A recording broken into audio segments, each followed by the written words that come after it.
إلا الله محمد رسول الله لا إله إلا الله محمد رسول الله. السلام علیکم پیارے دوستو، بسم اللہ الرحمن الرحیم. شروع اللہ کے نام سے جو بڑا مہربان نہایت رحم کرنے والا ہے. 1 محرم سے لے کے 10 محرم تک کیا کیا کرنا چاہیے اور کیا کیا نہیں کرنا چاہیے. پہلی بات تو آپ سبھی حضرات یہ یاد رکھیں کہ 1 تاریخ سے لے کے 10 تاریخ تک کی فضیلت نہیں ہے بلکہ پورے محرم کی فضیلت ہے. رسول اللہ صلی اللہ علیہ وسلم سے ایک صحابی نے پوچھا ہے رسول اللہ کہ میں رمضان کے بعد کس مہینے میں روزے رکھوں، تو آپ صلی اللہ علیہ وسلم نے ارشاد فرمایا کہ محرم کے مہینے میں روزے رکھو. محرم کے مہینے میں روزے رکھنے کی فضیلت رمضان کے مہینے کے بعد جتنے مہینے بچتے ہیں ان میں سب سے زیادہ ہے، کیونکہ محرم کا جو مہینہ ہے اس کو اللہ کے نبی صلی اللہ علیہ وسلم نے شہر اللہ کا مہینہ قرار دیا. تو محرم یہ فضیلت والا مہینہ ہے، برکتوں والا مہینہ ہے. عبادت کرنا چاہیے اس میں، جتنی آپ عبادت کر سکتے ہو اتنی عبادت کریں. روزے رکھیے، نمازیں پڑھیے، تہجد پڑھیے، قرآن مجید کی تلاوت کیجیے، جتنے بھی عبادت کے کام ہیں وہ سارے آپ کیجیے. اور پورے محرم کی فضیلت ہے، 1 سے 10 تک نہیں. قرآن مجید میں اللہ تعالیٰ ارشاد فرماتا ہے منہا اربعۃ حرم، کہ 4 مہینے جو اللہ تعالیٰ نے حرمت والے بنائے ہیں نا اس میں سے ایک ہے محرم کا مہینہ. حرمت والا مہینہ ہونے کا مطلب یہ ہے قابل احترام، برکت والا. ٹھیک ہے، تو پورے مہینے میں محرم کے ہمیں اللہ کی عبادت کرنا چاہیے. عبادت کے علاوہ جتنے بھی کام ہیں ان کاموں سے ہمیں بچنا چاہیے جن کا حدیث اور قرآن میں کوئی ثبوت نہیں ہے. جیسے کہ لوگ بتاتے ہیں کہ 1 محرم سے لے کے 10 محرم تک یہ وظیفہ کر لو اور بسم اللہ اتنی بار لکھو پرچے میں، اور یہ نمازیں پڑھو خاص اس طرح سے غسل کرو. تو یہ جتنی بھی طرح کی چیزیں جن کا قرآن و حدیث سے کوئی ثبوت نہیں ملتا، بس چل رہی ہیں، لوگ ان کو فالو کر رہے ہیں، ایسی چیزوں سے ہمیں بچنا چاہیے. بات سمجھ آ رہی ہے؟ عبادت کے جتنے بھی کام ہیں وہ آپ کیجیے. اب بات کرتے ہیں کہ کیا نہیں کرنا چاہیے. تو بہت سارے ایسے کام ہیں جو ہمیں محرم کے مہینے میں نہیں کرنا چاہیے. پہلے تو نماز نہیں چھوڑنا چاہیے. ویسے تو نماز ساری زندگی میں نہیں چھوڑنا چاہیے، لیکن محرم کے مہینے میں خاص طور پر نہیں چھوڑنا چاہیے. آپ کو پتہ ہے نواسۂ رسول حضرت حسین رضی اللہ تعالیٰ عنہ نے کربلا کے میدان میں بھی نماز نہیں چھوڑی اور پوری دنیا کے مسلمانوں کو یہ پیغام دیا کہ دیکھو مجھ سے محبت یہ ہے. روزہ نہیں چھوڑا اور پوری دنیا کے نوجوانوں کو یہ پیغام دیا، قیامت تک آنے والے نوجوانوں کو، کہ دیکھو حسین سے محبت یہ ہے.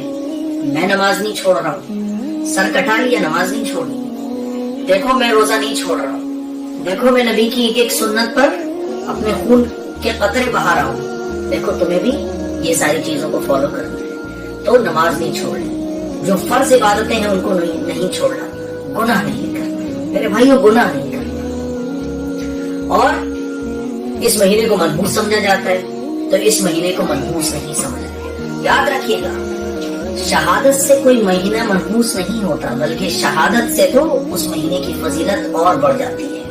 اور شہادت کوئی بری چیز نہیں ہے، بلکہ شہید کا تو مقام بڑا اونچا ہوتا ہے. آپ نے دیکھا ہوگا انڈیا میں بھی جب کوئی فوجی شہید ہو جاتا ہے تو فخر سے ان کے گھر والوں کا سر اونچا ہو جاتا ہے، پورا ملک ان کو سلام کر رہا ہوتا ہے. تو نواسۂ رسول صلی اللہ علیہ وسلم تو شہید ہوئے نا، اللہ کی راہ میں شہید ہوئے، حق کے لیے لڑتے ہوئے شہید ہوئے، دشمنوں کو منہ توڑ جواب دیتے ہوئے شہید ہوئے، اور انہوں نے جھوٹ کے آگے سر نہیں جھکایا. سر کٹا تو دیا لیکن جھکایا نہیں. تو یہ تو بڑے ایمان کو تازہ کرنے والی بات ہے، یہ تو ایمان کو مضبوط کرنے والی بات ہے. اس سے کوئی مہینہ منحوس تو نہیں ہوتا نا. شہادت تو مسلمانوں کی تاریخ ہے، مسلمانوں کی پوری ہسٹری شہادت سے بھری ہوئی ہے. ہر پل، ہر دن اور ہر مہینے کسی نہ کسی کی شہادت ہوئی ہے، کوئی نہ کوئی شہید ہوا ہے. اگر ایسے آپ منحوس مانو گے تو ہر دن منحوس ہو جائے گا، کیونکہ ہر دن کسی نہ کسی کی شہادت ہوئی ہے. تو اسی لیے شہادت سے یہ مہینہ منحوس نہیں ہوتا. ہاں اگر آپ کو حضرت حسین رضی اللہ تعالیٰ عنہ سے محبت ہے، اور کسے نہیں ہوتی، ہر مسلمان کو محبت ہوتی ہے، تو محبت کا تقاضا یہ ہے کہ ان کی چیزوں کو اپنایا جائے. وہ جن چیزوں سے محبت رکھتے تھے ان سے محبت کی جائے، وہ جن چیزوں سے نفرت کرتے تھے ان چیزوں سے نفرت کی جائے. صحیح ہے؟ بات سمجھ آ رہی ہے؟ بچے مانگنا شروع کر دیتے ہیں جیسے ہی تعزیے سبیل کے واسطے تعزیوں کے واسطے، اور گھر گھر جا کے بچے چندہ کرتے ہیں. तो हम बच्चों को क्या सिखा रहे हैं? हम बच्चों को हाथ फैलाना सिखा रहे हैं, भीख मांगना सिखा रहे हैं। हम बच्चों को अभी से उनकी आदत खराब कर रहे हैं। जो उम्र उनकी किताबें पकड़ने की है, जो उम्र उनके कुरान सीखने की है, जो उम्र उनकी रसूलुल्लाह सल्लल्लाहु अलैहि वसल्लम की तालीमात सीखने की है, हाफिज, आलिम, दीन, डॉक्टर, इंजीनियर बनने की है, हम उन बच्चों के हाथों में कटोरा पकड़ा रहे हैं और कह रहे हैं जाओ बेटा सबील के वास्ते मांग कर लाओ। अल्लाह के नबी सल्लल्लाहु अलैहि वसल्लम ने तो ये फरमाया कि ऊपर वाला हाथ अच्छा होता है नीचे वाले हाथ से। हम बच्चों को क्या सिखा रहे हैं? मांगो। तो अपने बच्चों को भीख मांगने के लिए, चंदा मांगने के लिए, सबील के वास्ते, ताजिए के वास्ते, इसके लिए बिल्कुल नहीं भेजना, ठीक है? तो इससे बचना है, क्योंकि ये आप बच्चों को बिगाड़ रहे हो। एजुकेशन हासिल करो, इल्म हासिल करो, बच्चों को कुछ काबिल बनाओ, ठीक है? अच्छा, आप अगर खिचड़ा बना रहे हैं, अगर आप बिरयानी बना रहे हैं, अगर आप बांटने के लिए कुछ बना रहे हैं, सबील लगा रहे हैं, तो अच्छी बात है, कोई बात नहीं। आप बांटिए, भूखों को खिलाइए और प्यासों को पानी पिलाइए, अच्छी बात है। लेकिन बेहतर ये है कि वो खाना गरीब के मुंह तक पहुंचे, वो भूखे के मुंह तक पहुंचे। आप सड़क पे खड़े होकर जब बांटते हो ना, तो उसमें गरीब तो होता ही नहीं है। गरीब तो बेचारा किसी आस में अपने घर के किसी कोने में बच्चों के साथ बैठा हुआ होता है, वहां तक आप पहुंच ही नहीं पाते हो। तो वो जो खाना आप बना रहे हो ना, वो गरीब के मुंह तक पहुंचाओ, क्योंकि रसूलुल्लाह सल्लल्लाहु अलैहि वसल्लम ने इरशाद फरमाया कि गरीब को खाना खिलाना सवाब है। अच्छी बात है, आप खाना खिलाओ, खिचड़ा खिलाओ, बिरयानी खिलाओ, शरबत पिलाओ, लेकिन वो गरीब तक पहुंचे। और बेहतर ये है कि जितने रुपए में आप ये सारी चीजें बना के खिलाओगे ना, कितने लोग ऐसे हैं जो हॉस्पिटल में बीमार पड़े हैं, उनका पेमेंट कर दो। कितने लोग ऐसे हैं जो दवाओं के लिए तरस रहे हैं। हर एक को खाना नहीं चाहिए, किसी को कपड़ा चाहिए, किसी को दवाइयाँ चाहिए, किसी को खाना भी चाहिए। अब वो खाना बिरयानी नहीं खाना चाहता, वो चाहता है कि भैया मुझे 2 वक्त रोटी मिल जाए, मेरे बच्चे भी भूखे हैं, तो उसकी घर आप राशन रख पाओ। तो सिर्फ ये नहीं कि आप बस रोड पे खड़े हो गए, खिलाना शुरू कर दिया, बल्कि वो खाना गरीब के मुंह तक पहुंचे। और सही मायने में गरीब को जिन चीजों की जरूरत है, उन जरूरतों को पूरी करना, ये असल है, ये असल है, और यही इस्लाम की तालीमात है। तो मेरे अजीज भाइयों, इसका ख्याल करना है। एक बात ये भी है कि अगर आप बांट रहे हैं, आप खिला रहे हैं, तो रिस्क की नाकदरी नहीं होना चाहिए। अब आप बांट रहे हो, जमीन पे भी गिर रहा है और ऐसे लोगों के हाथ में वो पहुंच रहा है कि साहब उसने थोड़ा खाया, फेंक दिया। रिस्क की नाकदरी नहीं होना चाहिए, सही है? इसीलिए मैंने पहले ही कहा कि उन लोगों तक पहुंचाओ जो वाकई में जरूरतमंद है। रोड पे आप खड़े हो गए तो उसमें से कोई भूखा होता है?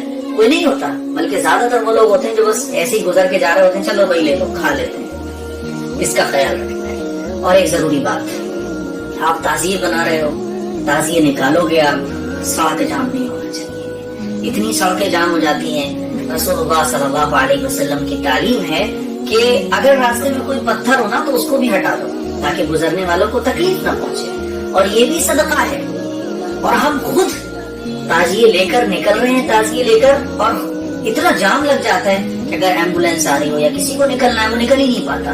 तो जो इस्लाम लोगों को राहत और आराम देने के लिए आया था, वही इस्लाम को फॉलो करने वाले लोगों के लिए मुश्किल बन जाते हैं। इसका ख्याल रखना है। आप निकालो साइड से, किसी को तकलीफ नहीं पहुंचना चाहिए। और मुहर्रम के महीने में लोग नाते बजाते हैं, और साउंड वाली नाते होती हैं। इतना खतरनाक साउंड होता है कि 1 किलोमीटर दूर अगर वो बज रही हो ना, तो सोना मुश्किल हो जाता है। याद रखिएगा, कुरान की तिलावत भी इतनी आवाज से करना जिससे सोने वाले की नींद टूट जाए। सो कोई रहा हो तो वो सो ना पाए। कुरान की तिलावत भी इतनी बुलंद आवाज से सोने वाले के पास करना जायज नहीं है। समझ रहे बात को? और हम इतनी साउंड वाली नातें और म्यूजिक वाले कव्वालियां हुसैन का दामन नहीं छोड़ेंगे बजाते हैं कि न जाने कितने पड़ोसियों को तकलीफ पहुंचती है। इसीलिए आप अगर कुछ बजा भी रहे हो तो साउंड वाला वो नहीं होना चाहिए। और अगर बजा रहे हो आप, तो इतनी आवाज से बजाओ कि सोने वालों को, बूढ़ों को, मरीजों को तकलीफ ना पहुंचे। बात समझ आ रही है? अब साहब नात बजाई जा रही है, हुसैन का दामन नहीं छोड़ेंगे, और सारे वो काम हो रहे हैं जो हजरत हुसैन रज़ी अल्लाह तआला अन्हु की तालीमात के, उनके मिजाज के, उनकी तबीयत के सारे खिलाफ थे। तो मेरे अजीज भाइयों, मोहब्बत असल ये है कि उनकी चीजों को अपनाया जाए, जो वो करते थे उस काम को किया जाए।